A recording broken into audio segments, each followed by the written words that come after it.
अस्सलाम वालेकुम सामईन व नाजरीन, उम्मीद करता हूँ आप सब खैरियत से होंगे।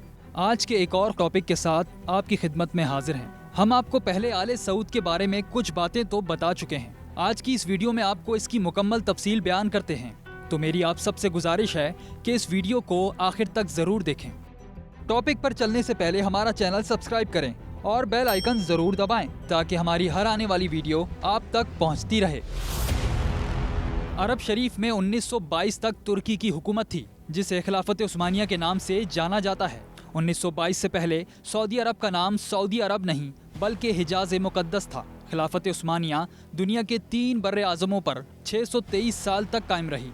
जब दुनिया में मुसलमानों पर जुल्म सितम होता था तो तुर्की हुकूमत इसका मुंह तोड़ जवाब देती। अमरीका, बरतानिया, यूरोपियन, नसरानी और यहूदियों को अगर सबसे ज़्यादा खौफ था तो वो खिलाफत उस्मानिया हुकूमत का था। अमरीका यूरोप जैसों को मालूम था कि जब तक खिलाफत उस्मानिया है हम मुसलमानों का कुछ नहीं बिगाड़ सकते हैं। अमरीका और यूरोप ने खिलाफत उस्मानिया को ख़त्म करने की साजिश शुरू की। चूँकि मक्का और मदीना मुसलमानों के नज़दीक काबिल एहतराम है, इसलिए सबसे पहला फितना वहीं से शुरू करवाया। अमरीका यूरोप ने सबसे पहले एक शख्स को खड़ा किया जो कि क्रिश्चियन था। ऐसी अरबी ज़बान बोलता था कि किसी को इस पर शक नहीं आया।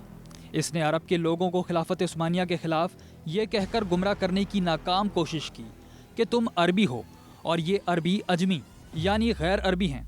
हम अजमी की हुकूमत को कैसे बर्दाश्त कर रहे हैं? पर लोगों ने इसकी एक ना मानी। ये शख्स लॉरेंस ऑफ अरबिया के नाम से मशहूर हुआ। आप लॉरेंस ऑफ अरबिया लिखकर गूगल पर सर्च कर सकते हैं। फिर अमेरिका ने एक शख्स को खड़ा किया जिसका नाम अब्दुल वहाब नजदी था। अब्दुल वहाब नजदी की मुलाकात अरब के एक सौदागर से हुई जिसका नाम इब्ने सऊद था। इसने इब्ने सऊद को अरब का हुक्मरान बनाने का लालच दिया।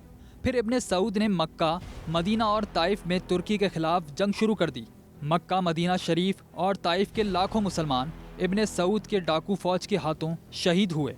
जब तुर्की ने देखा कि इब्ने सऊद हमें अरब से निकालने और ख़ुद अरब पर हुकूमत करने के लिए मक्का और मदीना शरीफ और ताइफ के बेकसूर मुसलमानों को शहीद कर रहा है, तब तुर्की ने आलमी तौर पर यह ऐलान कर दिया कि हम इस पाक सरजमीन पर कत्ल गारत पसंद नहीं करते। इस वजह से खिलाफत उस्मानिया को ख़त्म कर दिया गया, जिसकी वजह से 40 नए ममालिक वजूद में आए। फिर अरब के मुसलमानों का जवाल शुरू हुआ। हिजाज मुकद्दस का नाम 1400 साल की तारीख में पहली बार बदला गया। इब्ने सऊद ने हिजाज मुकद्दस का नाम अपने नाम पर सऊदिया रख दिया और इस फितने का जिक्र अहादीस में भी मिलता है। और इस वजह से सरकार दो आलम हज़रत मोहम्मद सल्लल्लाहु अलैहि वसल्लम ने सऊदी अरब के शहर नजद के बारे में दुआ नहीं फरमाई थी। इस नजद में इब्ने अब्दुल वहाब नजदी पैदा हुआ, जिससे अंग्रेज़ों ने एक नए मज़हब की बुनियाद डलवाई। लेकिन फिर दुनिया के मुसलमानों की आंख में धूल झोंकने के लिए अंग्रेज़ों ने इस नजद शहर का नाम भी तब्दील करके रियास रख दिया, जो आजकल सऊदिया का दारुल हुकूमत है। हरम शरीफ के जिन दरवाज़ों के नाम सहाबा और अहले बैत के नाम पर थे, इनका नाम आले सऊद के नाम पर रखा गया। अंग्रेज़ों ने अपनी इस साजिश की कामयाबी पर 1962 में हॉलीवुड ने लॉरेंस ऑफ अरबिया के नाम से फिल्म भी बनाई, जो बहुत ज़्यादा बार देखी जा चुकी है। यहूद और नसारी को अरब में आने की इजाज़त मिल गई। जिस दिन इब्ने सऊद अरब का बादशाह बना, इस दिन एक जश्न हुआ। इस जश्न में अमरीका, बरतानिया और दूसरे मुल्कों के प्राइम मिनिस्टर इब्ने सऊद को मुबारकबाद देने पहुंच गए। जिस अरब के नाम से यहूद और नसारी कांपते थे, वो सऊदिया और अमरीका के इशारे पर नाचने लगा। यहूद और नसारी की इस नापाक साजिश का जिक्र करते हुए अलामा डॉक्टर मोहम्मद इकबाल ने अपने कलाम में लिखा है, वो फाका कश जो मौत से डरता नहीं जरा, रूए मोहम्मद सल्लल्लाहु अलैहि वसल्लम इसके दिल से निकाल दो। फिक्र अरब को देकर फरंगी तखय्युलात, इस्लाम को हिजाज और यमन से निकाल दो।